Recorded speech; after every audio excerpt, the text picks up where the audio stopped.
Hi everyone, I hope you're all doing well. Today we're going to finish lesson 55 starting with part 6. So let's look at our worksheet. We have to figure out the missing time for each row and then answer the questions. So we're looking at 3 different groups. When the cheerleaders, the glee club, and the swim team. We're looking at when they left, how long their trip took, and then the time they arrived. So we're going to be filling in this chart, creating some number families, but we have to remember when we're trying to figure out time in a chart like this, we can only go across. We can't go down because then this data, these numbers don't really have anything to do with what's missing. So it's not going to help us. So we can only go across. So let's do our first one. We have our cheerleaders. They left at 2:30. We don't know how long their trip took, but they arrived at 4:46. So when they arrive, this will always be our big number. So we'll put our big number, 446, at the end of our arrow. And we have our first small number, which is 2:30. So let's do it to find out our second small number, because we want to know how long was their trip that caused them to arrive at 4:46. So as always, we'll take our big number, 446, make sure we're lining up all the numbers properly. 446 minus 2:30, right? So 6 minus 0 is 6. 4 minus 3 is 1. Make sure we put our colon, and 4 minus 2 is 2. So how long was their trip? 2 hours and 16 minutes. So let's fill that in here. All right, now I'm going to set up for our next question for B. When we're looking at the Glee Club, let's see what information we have so far. So we know that the time of their trip was 46 minutes. They arrived at 3:55, but we don't know when they left. So as I said earlier, when they arrive, that's always our big number, because that's the longest amount of time. So we'll put 3:55. Our second small number is 46 minutes. And then we're missing our first small number, when they left. So of course, let's take our big number minus 46.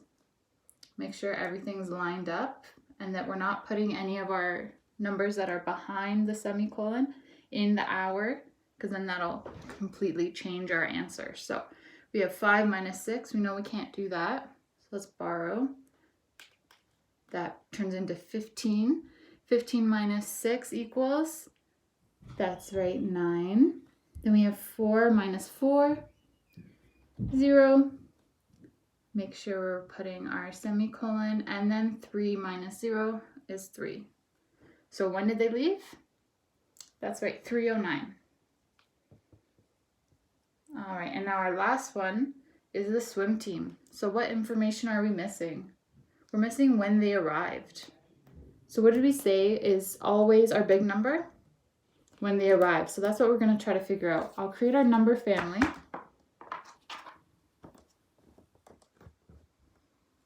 Alrighty. So our two small numbers is 610. Our second small number is 118. Now, what do we do when we have our two small numbers? Add. That's right. So let's do 610 plus 118. Make sure we're all lined up properly. 0 plus 8 equals 8. 1 plus 1 equals 2. And 6 plus 1 equals 7. So when did they arrive? 7:28. All right, so now to finish this part, make sure you have all this information on your chart. And then there's a couple questions, of course, asking about the different groups and when they arrived and how long was their trip. So you can pause this video now and complete those questions. And if you are all finished with that, I'll get part 7 set up. This is when we have a mixed number and we're going to write the complete equation. So we'll do A together, which is 876 plus 7 over 8. So this is what we have. Now we know we can't add a whole number to a fraction. So what do we have to do to turn this number into a fraction? That's right, we know it's always over 1. Now if we're adding, we need to make sure we have the same common denominator. So what we'll do is turn this into 8. We'll multiply that by 8, and whatever we do to the bottom, that's what we have to do to the top. So we'll multiply the top by 8 as well. So we can even figure out this one over here. So we know that's 8. Now 876 times 8. We'll do it together. So we have 6 times 8 equals 48. Put the 8 there, we'll carry our 4. 7 times 8 equals 56. Now I'll add the 4 at the top, so we're left with 60. And then 8 times 4 equals 64. Then we have 64 plus our 6 at the top, so we are left with 70. So what is on top is 7,008. So we'll rewrite that again. 7,008 over 8 plus 7 over 8. So now all we have to do is do 7,008 plus 7, which equals 7,015 over 8. And then here is your answer. Okay, so you can pause the video now and complete B for part 7, and then we'll move on to part 8. Part 8, you are writing either the multiplication or addition fact for each set of numbers. Now some of these, you can have different answers, so we'll do the first one together. So remember, only multiplication or addition. So our first one, there's 2 number 1s and a 2. So maybe an addition fact that I would want to do, super simple, 1 plus 1 equals 2. And you'll complete that for B and C as well, but it can't be subtraction. It can only be multiplication or addition. So you can pause here, finish up part 8, and then we'll move on to part 9.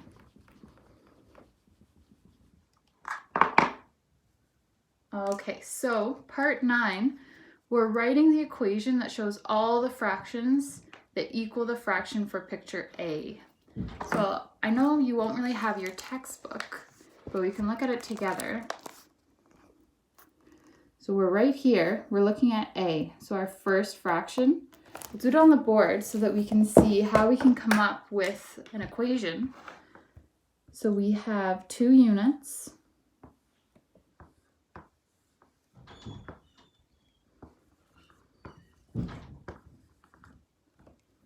So let's come up with a fraction based on this picture.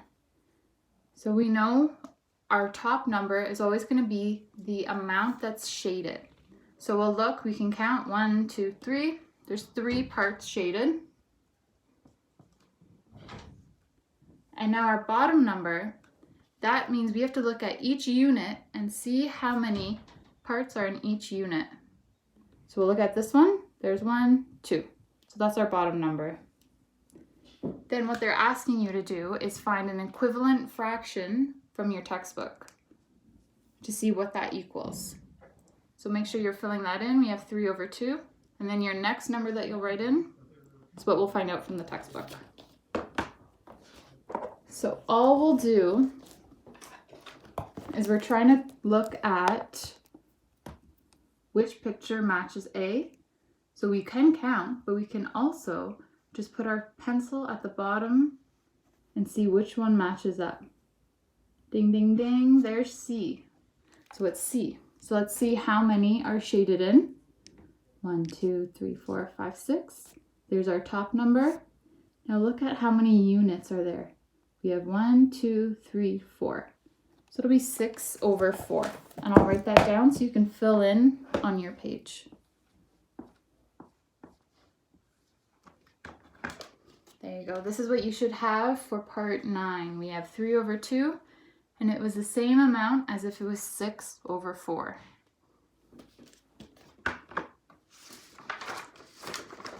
Now I'll get part 10 ready.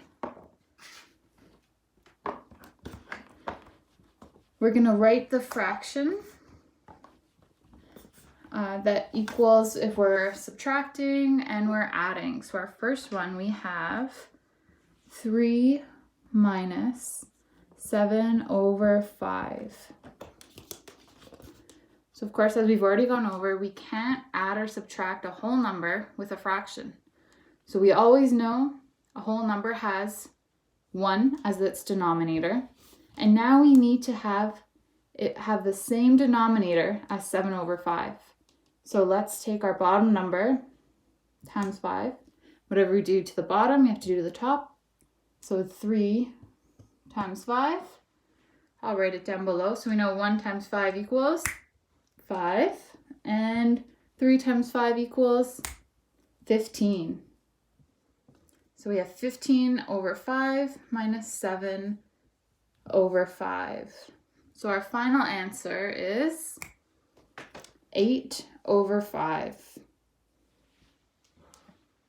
All right, let's do one more example together.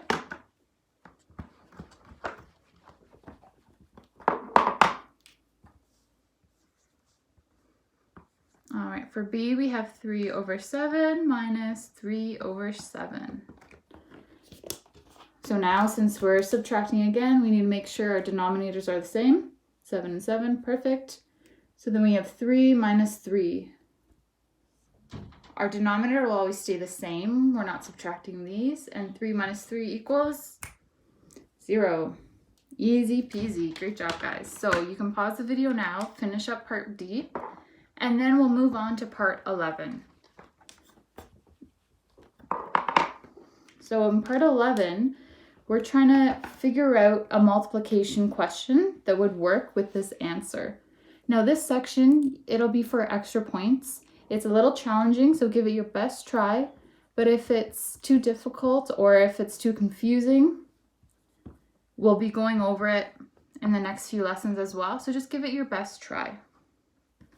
I'm just going to copy what's on your sheet. All right, so this is what you should be looking at for A. We have 58 equals 9 times a number plus a number will give us 58. So what I would first do is figure out what can you multiply by 9 to get as close as possible to 58.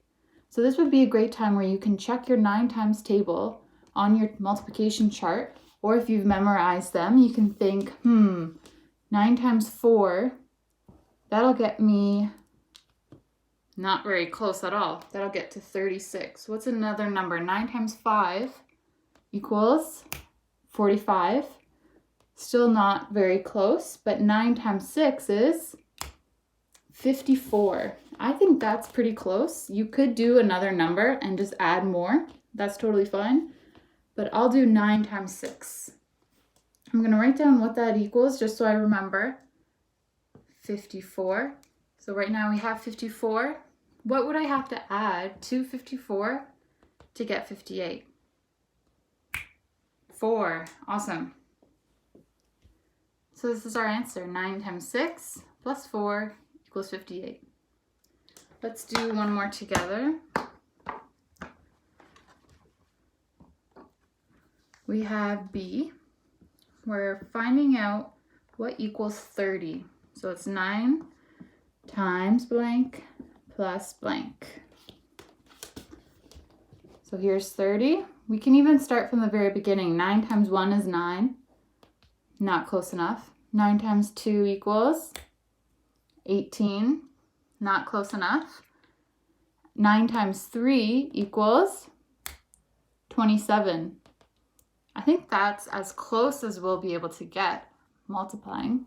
Oops. So 9 times 3 equals 27. Now, how many do we need to add to get from 27 to 30? 3. So we have 9 times 3 plus 3 equals 30. So you could have done it with a different number. You don't have to multiply the same as me. It would just be adding more here. So say we could have even done 9 times 1 equals 9. And then how many would we have to add to get from 9 to 30? Right? It would be 21. So 9 times 1 plus 21, that still equals 30. But we're just adding when we could have been multiplying a bigger number. So there's a little discretion. You can have different answers, and that's totally okay. But try your best to get a multiplication that's closer to our whole number. All right, so you can pause that now and finish the rest of part 11. And that's it for today. Thank you for doing such an amazing job, and let us know if you have any questions or you need any help. Good luck, guys.